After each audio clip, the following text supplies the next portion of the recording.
Welcome back to the Awaze podcast. I hope you guys have been well, and I want to say thank you so much for tuning in to my random upload. So I appreciate it. Today is going to be a breath of fresh air in every sense of the word. I'm very excited to talk to our guest today, and if you've been on your journey towards more somatic practices and are trying to be more present and regulate your emotions, this episode is definitely for you. So my guest today is an Art of Living international teacher, a Srisri yoga instructor operating in Ethiopia. She has had an incredible journey, starting out as a self-taught businesswoman who had different businesses in the States and ultimately finding her true calling in the world of meditation, mindfulness, and the like. So welcome to the podcast, Megbar.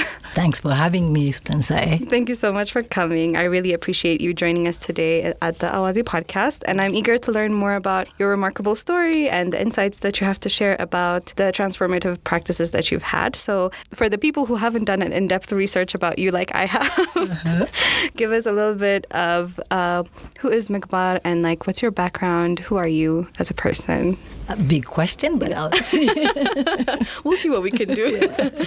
Well, my name is Megbar Ayalew. I was born and raised here in Addis till the age of 18, and I went to the States and went to school and then started my own business with partners, and it was a successful business, starting out with Ethiopian restaurant and moving on to nightclubs and entertainment industry, which has been very interesting ride for me.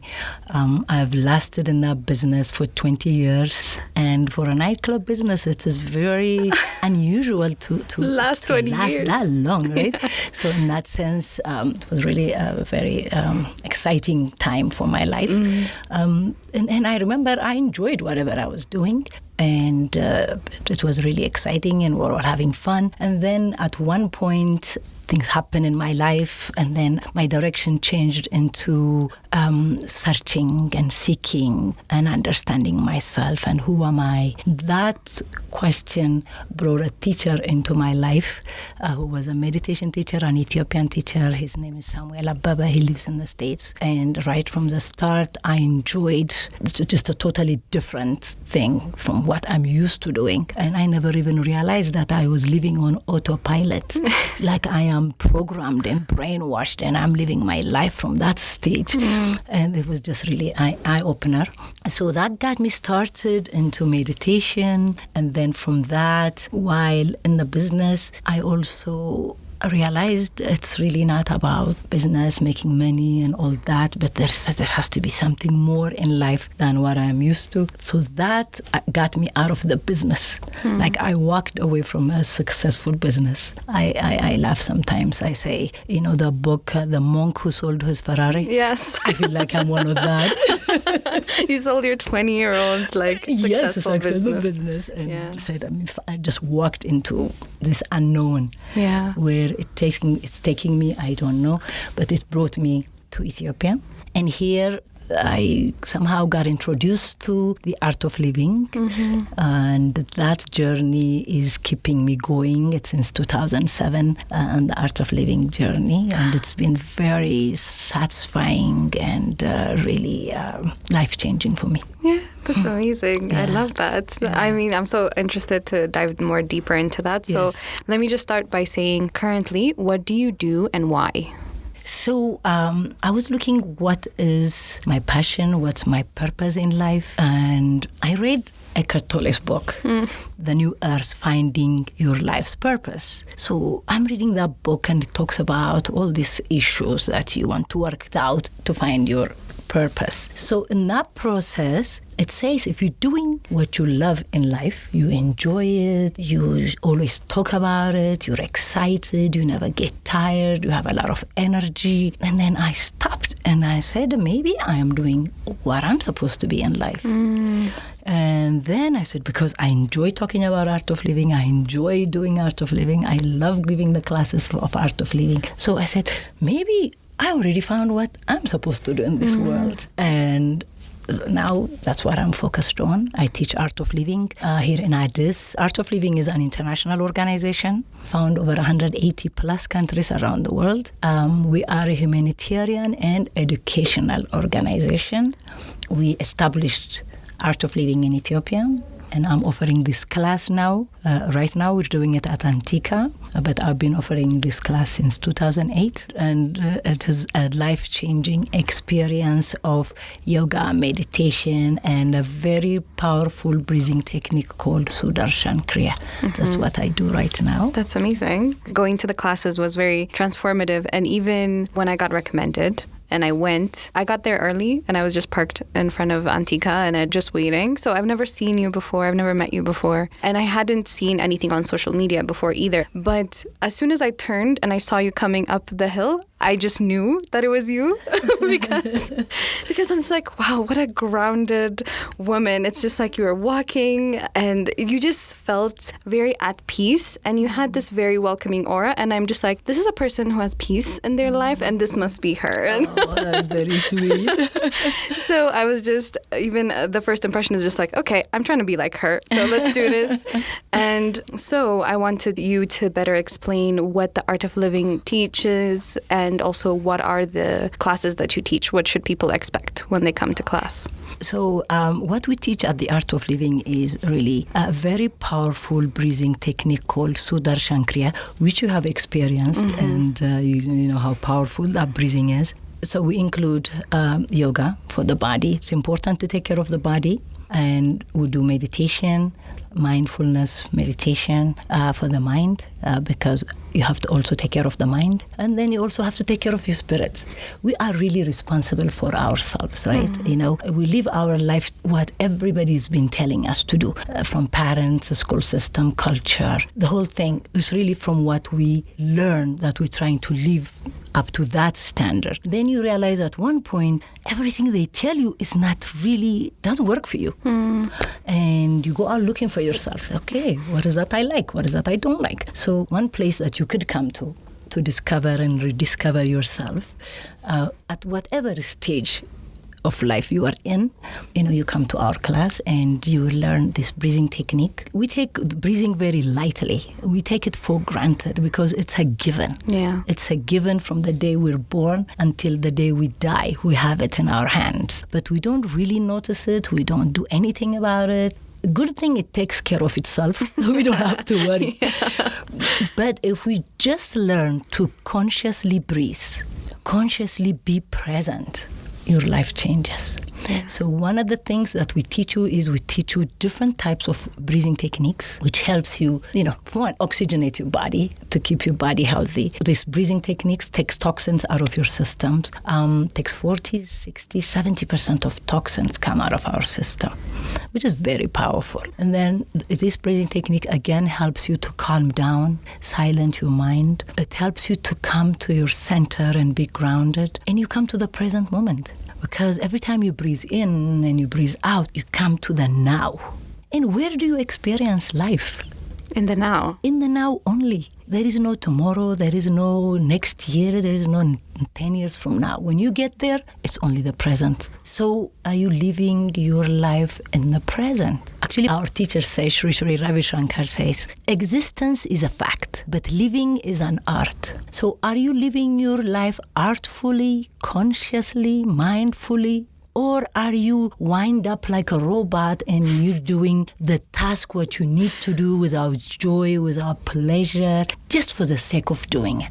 So this is a kind of way of coming back to yourself. And then when you come to yourself, you start to learn about yourself. You have so much gift. There's a gift that we come with to this world. Every one of us are given this gift. Now, because of our conditioning, we never get to the point of finding that gift. Now, when you are consciously saying, really, I want to understand who I am. I want to understand the world I am in. I want to understand what my gift is. That's what I would like to do. Do it with passion. Do it with purpose, do it with meaning, and then you're going to look for something to help you do that. So I believe the Art of Living is one of the ways, because you learn to meditate, which is one way of coming back to yourself, examine your belief systems. And then breathing technique is another way. And then you may have your own way. You may do nature walks, you may do, stuff just to spend time with yourself, to get to know and understand yourself. So really, it's a very powerful thing. The breathing itself, it clears your physical, emotional,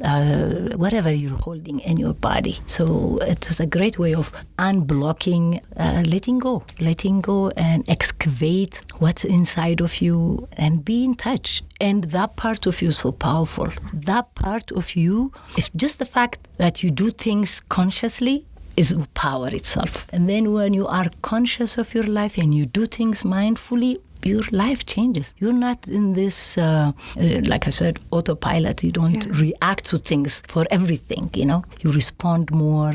You're more conscious. It's really such a beautiful journey for me. I'm so grateful. I'm just living from that space. Just was full of gratitude. I completely agree. I think my self-regulation tactics have also very much changed since I've taken those classes. And I'm just like, maybe it's just taking a deep breath. Maybe that's all you need. And most of the time that is all you need when you're in the middle of traffic and somebody's cutting you off and you want to say something and you're like, let me take a deep breath. And after that, it really doesn't matter because it's gone. Yeah. Because it's just that fleeting emotion and we let that kind of sit with us for longer than it should. But yeah, I completely agree. Because when you are like crossed by a traffic or something, you're just reacting. Mm-hmm. That is your conditioning, isn't it? Yeah. That's how you know how people react. So you think that's what you should do also. Before you know it, it has become a habit. And you are this out of control person reacting and talking to every driver that's passing you. They don't even hear you. You know that? Yeah. Right? They don't even listen to you. And you're cursing, you're doing this stuff. Guy's gone. Person is gone. Yeah. So but what you see is you are the one with that emotion, irritated, stressed on the road. You didn't even get to where you're supposed to go. You need to be calm when you get there. Yeah. So as an Art of Living International teacher, coming into Ethiopia where most of the time, I think I saw a recent study that said, I think around 98% of the population is religious and adheres to a specific Abrahamic religion most of the time. Yes. So was it hard to introduce that to people who are religious? I mean, this has nothing to do with religion, but did you find that some people have a hard time understanding it because of that? Yes. Actually, even when I was taking that, I think I also thought that people may take it a little different. They may not understand. So, and that was an apprehension for me. So one of the things in the training were asked, well, what is that you doubt about this knowledge or this understanding? So I mentioned that. And no specific answer was given to me. The fact that I verbalized it, the answer comes to you, right? Every time you ask a question, answer comes. So what I realized is, this teaching is about regulating yourself, like you said, watching yourself. What is the mind doing? What are you doing? Where are you? Even when you want to pray, is your mind always totally there? Or you're trying to pray and you don't even get halfway, your mind is wandering off something else. You may be shopping, you may be thinking of what you're about to do. You're somewhere else. You're not even finishing your connection to God, silently finishing the prayer. So for me, I realized, all we need is to quiet our mind. Once we silence our mind, the prayer becomes even deeper. It has nothing to do with whatever religion, whatever belief system that you have, whatever religious practice that you're doing, it only makes your practice stronger. So once I understood that, I said, no worries. Yeah.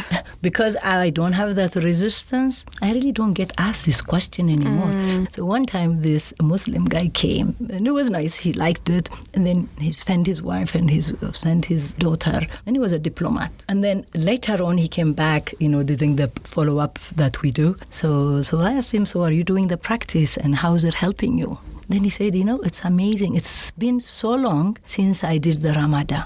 But since I've done this course, I went back to doing my religious practices. And it really has been so deep and so grateful. So wow. So, so it is for everybody. Yeah. It's for everyone.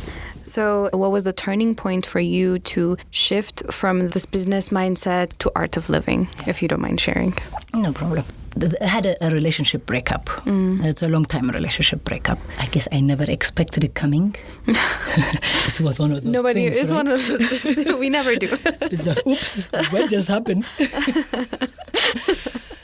At the time, it kind of shocked me. It put me in a different state of mind. I was disappointed. I felt, all that stuff that comes with a relationship breakup. Definitely. And then I also didn't realize that I have kind of lost myself in the business, in the relationship. I was living this programmed journey, not necessarily my own journey. So, the saying, whenever something happens, very dramatic, like you go down in life, and then whatever goes down must come up, right? Yeah. So I got to this stage where I found myself, I don't like where I am. I've been productive still, and I always thought also I'm a strong person. I'm a very independent, strong person. That's what you think. Then something like that happened, unexpected. Yeah. It draws you down. So it got me down for some time. And then at one point, I said, I need to come out of this. And that deeper question, that question itself, just said, okay, I'm going to come out of it, regardless, whatever happens. So that's when I said, let me go find this Megbar. Before she met this person, what kind of person was she? Who were her friends? What did she like to do? Did she just follow his dream, or was it also her dream? Because we were in business together. So I got into that question. So I need to find me. And I was young, maybe 23 when I met the person. So I was very young. So nothing formed yet. So that journey, that questioning, brought a meditation teacher into my life. And I took the class, and I didn't know how it was going to help me. But as I was doing it more and more, and I was more coming to myself, more grounded, I start to see, I was in this relationship. And it takes two to tango, right? Yeah. So also one of the participants of that relationship. If there is a relationship with the one, there is a problem with the other person also. Right? So really that was an eye-opener for me. I also was responsible in the problem in whatever way. Could be just my energy. It wasn't comfortable, or the way I was thinking, it was not comfortable. I don't know, whatever happening. So it caused a friction in the relationship. But I say that's a blessing in disguise, because at the time I was really devastated, but it got me into this knowledge, it got me into this understanding where I get to know myself better, and I'm doing what I want in life now.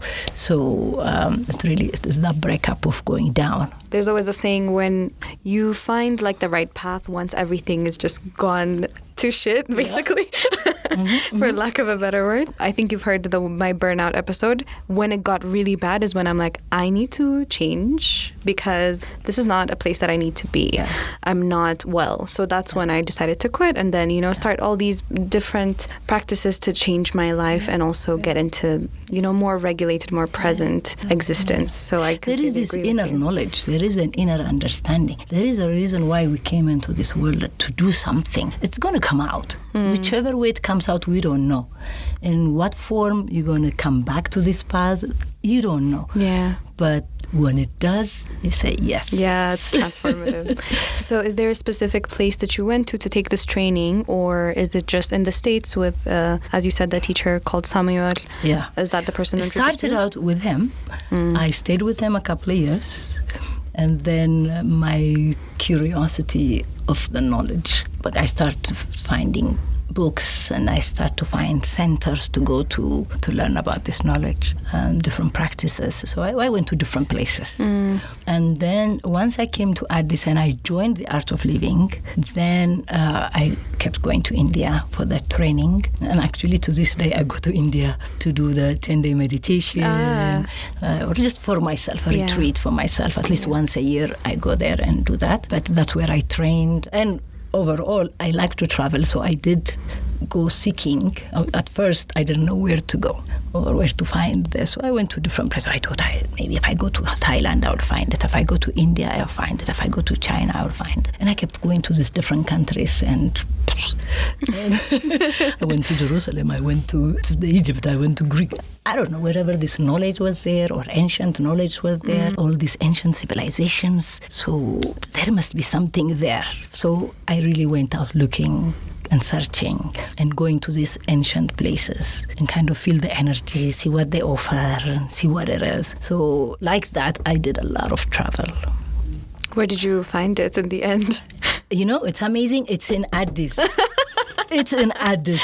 You never have to go. Rumi has this saying, you know, you don't have to go looking in the wild, in the wilderness, in the desert. The thing is in your heart, or something. He says something like that. So, that makes sense.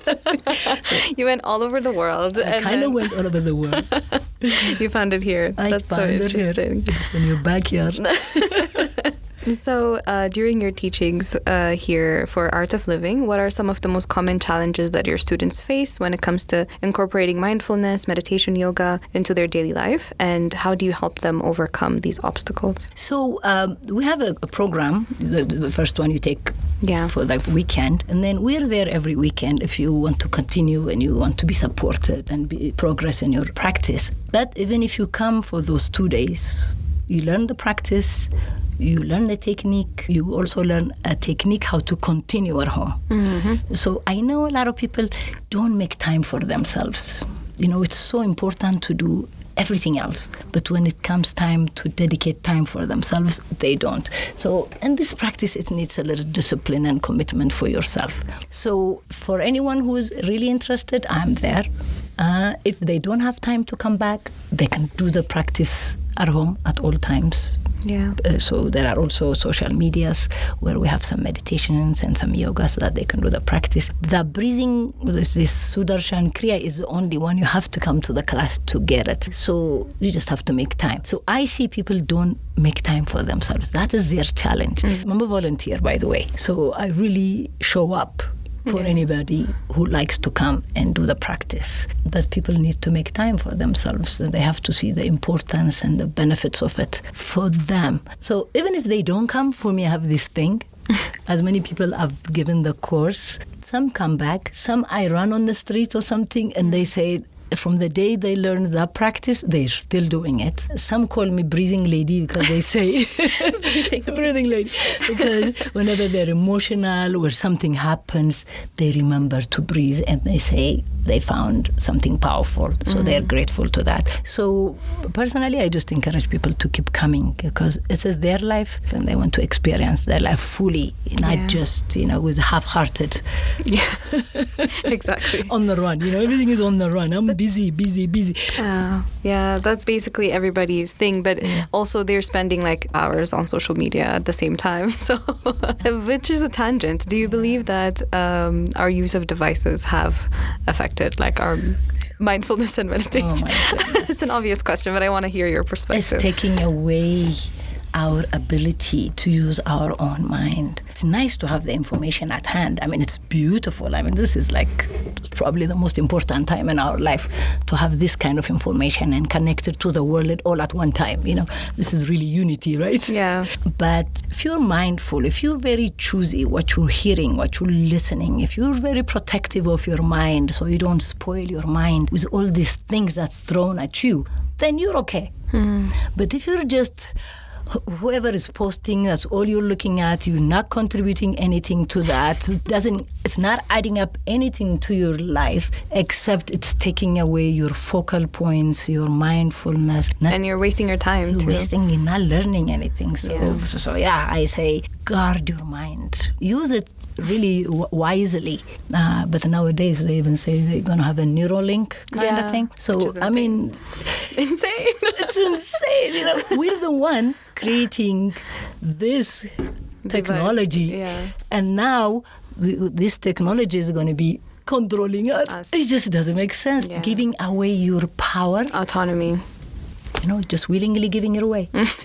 just willingly giving it away. I know. It's crazy. But yeah, probably people are going to be hearing this podcast through social media and stuff like that. So there is ways to pick and choose what you watch. Also, your device, there's a way that you can set it up where it tells you how much time you're spending on it. So that has been very much, for me, a big change. So if I'm spending 20, 30 hours on social media platforms, that's like a working week. That's a working week. Yeah, you could be doing so many things. You should get paid. Exactly. You should be getting paid for scrolling. But in any case, yeah, I completely agree with you. I also like what the young people are creating, like you, creating a podcast like this. You're being creative. You're using the technology to enhance your life. That is powerful. Then you are not, even if you spend time, you're educating, you're sharing something important to others. So that's also the definitely. So there is like, positive side and negative side. It's about making sure you're guarding what you're absorbing. Definitely. So in your experience, how do the concepts of like success and happiness intersect? Because you had a successful business, that's why I'm asking. And what advice would you give to someone who's struggling to find that balance in your life?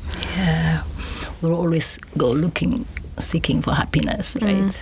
We attach things and situation to happiness and to people to happiness. But joy is something that's within you. That's your nature. So as a business person, it was successful, we were busy, but I don't know, somehow I was comfortable and I was happy. But you know that money is not everything. Money doesn't buy you joy, but money doesn't buy you love. Money doesn't buy you happiness. It gives you pleasure, temporary pleasure. It gives you means to live your life. And it's important to have money. I'm not saying it is. So finding balance is important. And having the money is for the means. And yes, use it wisely. It has its own energy. It has a flow, ebb and flow kind of thing, you know. You give, you receive. So it has its own energy. It's important. But from where I was, the money was not the only thing.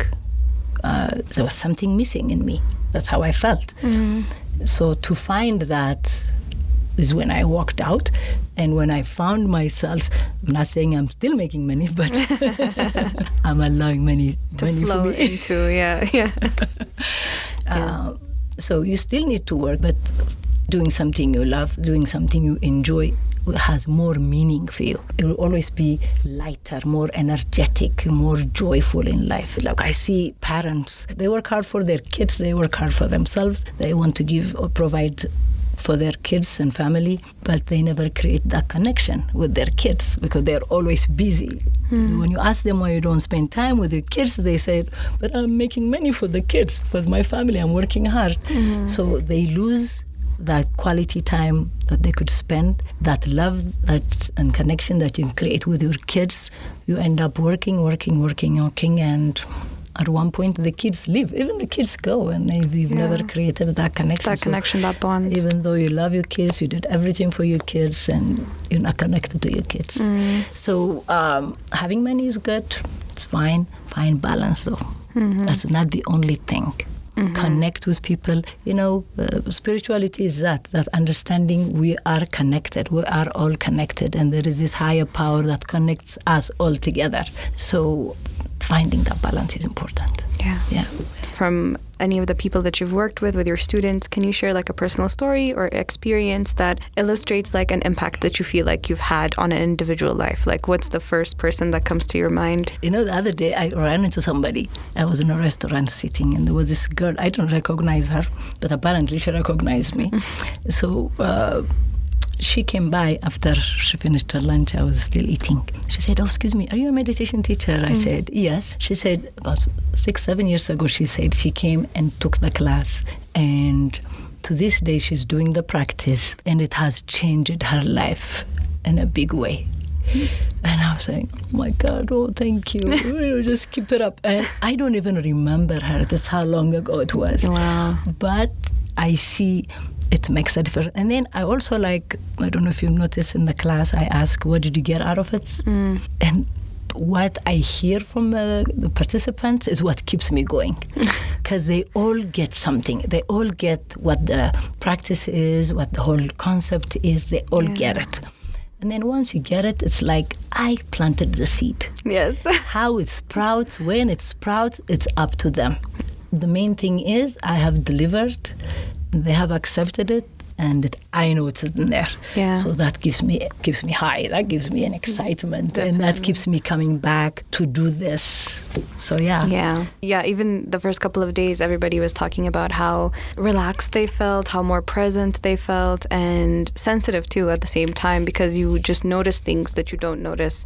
So every day, you're just like, things that we've numbed ourselves to make so much sense. The food tastes better. You're noticing heat and cold, and it's just, just the little things is more noticeable. And I think for me, like, I do actively journal, but there's this thing called like shadow work that I wanted to get into more. And I had the journal for a while. I think like beginning of last year is when I wanted journal and prepared prompts. I never did it. But after doing this practice is when I feel like more present and more in touch with my inner child as well, in a way. And I'm like, okay, let me just start. And so one day after I did the practice, I just started it. I just started doing it. And then I've been doing it since I've, done the practice at home. So for me, it brought me to the present, but also I think got me to be more in touch with myself as well, and be more honest with myself too, because we lie to ourselves on a daily. Every day.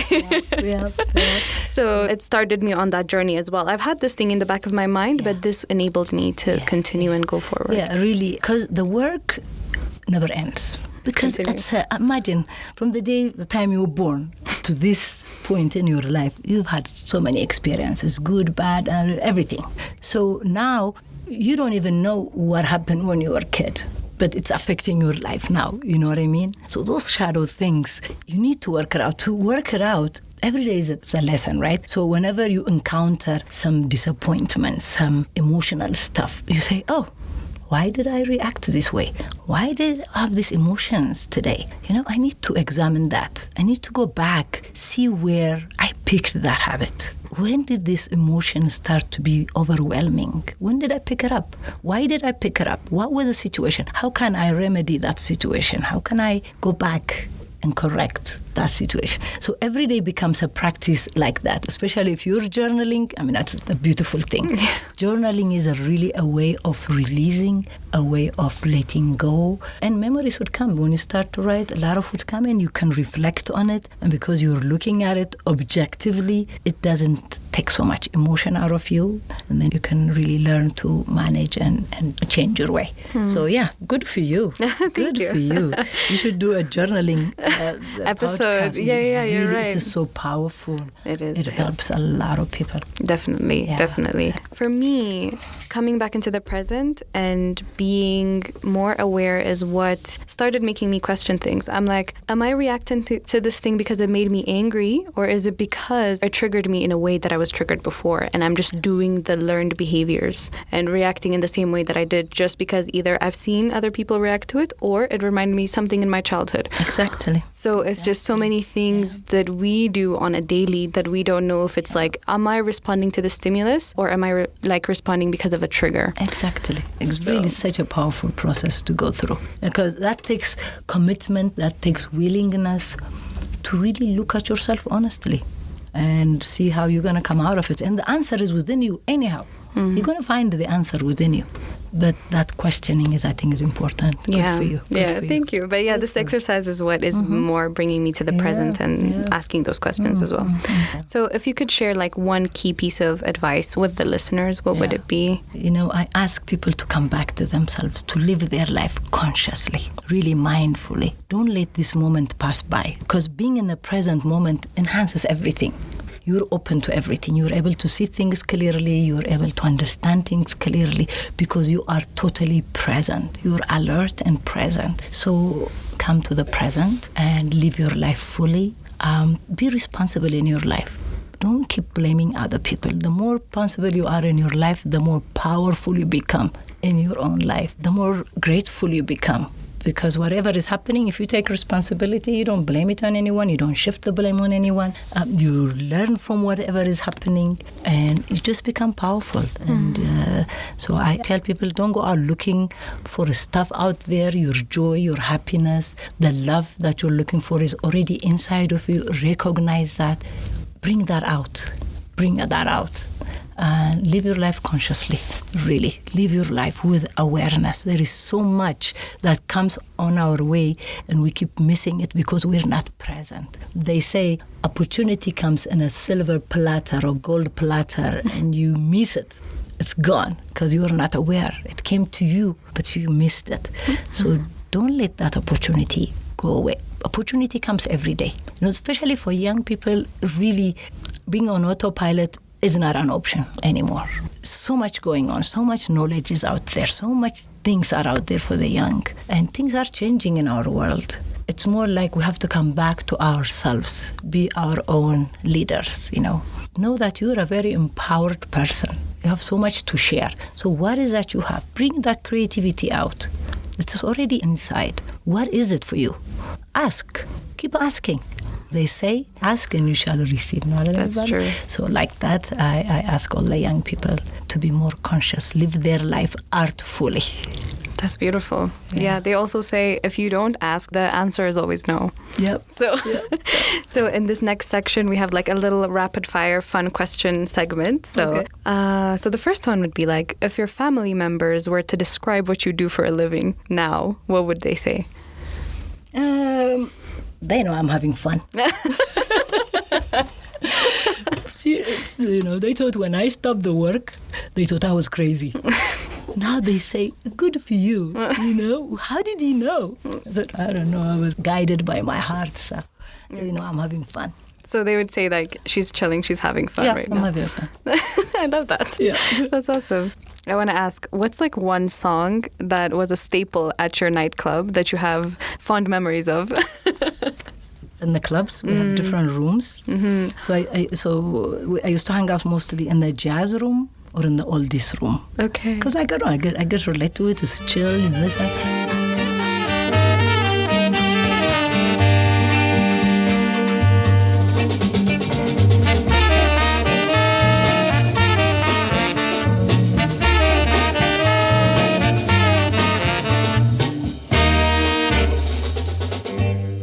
Okay. So, what's the best piece of advice you've received so far? My father always encouraged me from childhood.